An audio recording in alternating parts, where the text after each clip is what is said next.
In this video, we're looking at solving equations where the unknown is on both sides, but we also have some algebraic fractions involved. Before continuing with this video, make sure you're familiar with the earlier videos on solving equations in topics A17a and A17b part 1. Also, you need to be comfortable with multiplying fractions. So here are a few questions to quickly test yourself. Pause the video and have a go at these. Here's what you should have found. 7 multiplied by 1/7 is simply 1.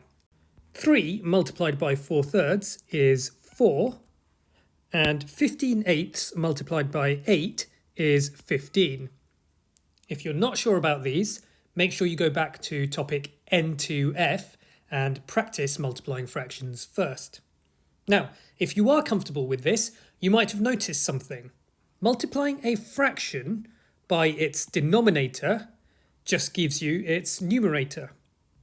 It's important, so I'll repeat it. Multiplying a fraction by its denominator just gives you its numerator. We're going to use this idea to help us out in this video. Let's start with the first equation. We have 2x plus 5 equals 7x over 3. This fraction here makes life a little bit more complicated. So what I'm going to do is multiply both sides of this equation by 3. That is the denominator of the fraction.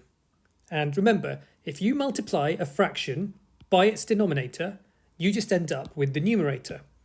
So focusing on the right hand side, I've got 7x over 3, which I'm now multiplying by 3, and that's just going to give me 7x. Looking at the left hand side, I have 2x plus 5 multiplied by 3, and I can write that like this. It's simply 3 lots of 2x plus 5. Now we've turned the original equation into one that no longer contains an algebraic fraction. So it's like ones that we saw in our earlier videos in A17b part 1. That means we know how to solve equations like these. I can expand the left-hand side, I can multiply that out to get 6x plus 15, and that still equals 7x. Now I can subtract 6x from each side, and that will give me 15 on the left and x on the right, and there's the solution. So most of this relies on skills that you've already come across before. The only new thing that we're doing in this video is that we are multiplying both sides of the equation by the denominator of a fraction. And we do that so that we can turn the original equation into an equation that doesn't have any fractions left in it. Let's move on to the next question. Here we've got 2/3 x plus 5 equals 7/3 x. Now, we've got a denominator of 3 on both sides of the equation. So we can eliminate that by multiplying both sides of the equation by 3.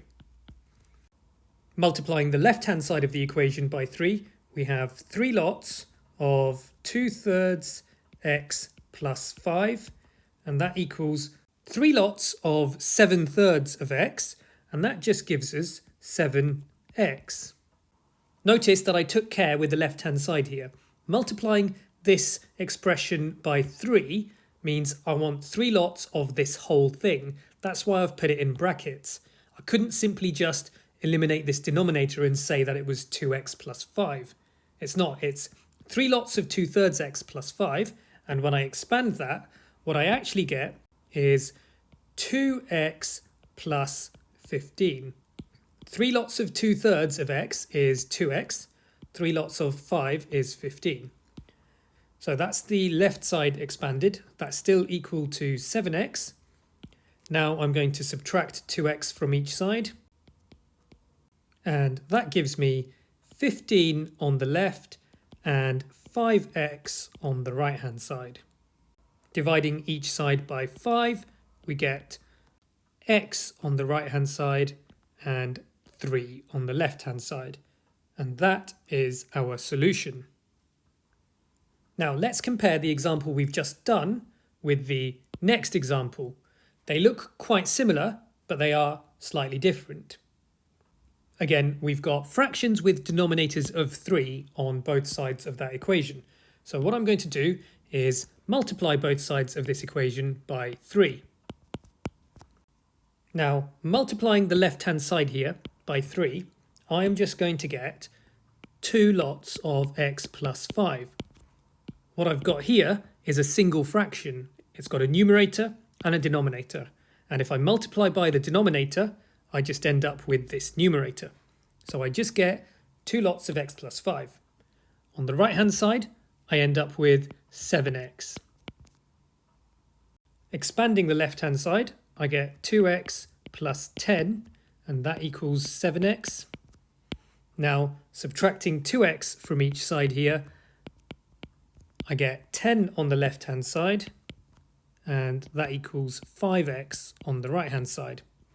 Now I can divide each side by 5, and that leaves me with x on the right-hand side and 2 on the left-hand side, and that is the solution.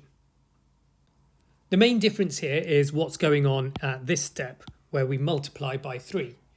Like I said, on this example, we have a single fraction on the left-hand side, and if we multiply by the denominator, we just get the numerator. In the other example, we don't just have a single fraction on the left-hand side. We actually have 2 terms. We have 2/3 of x plus 5. And effectively, both of those terms need to be multiplied by 3. 3 lots of 2/3 of x gives us the 2x, and 3 lots of 5 gives us the 15 here. If you found this a bit tricky, it might help if you pause the video and read through both examples line by line and try to think to yourself what's happening to go from one line to the next.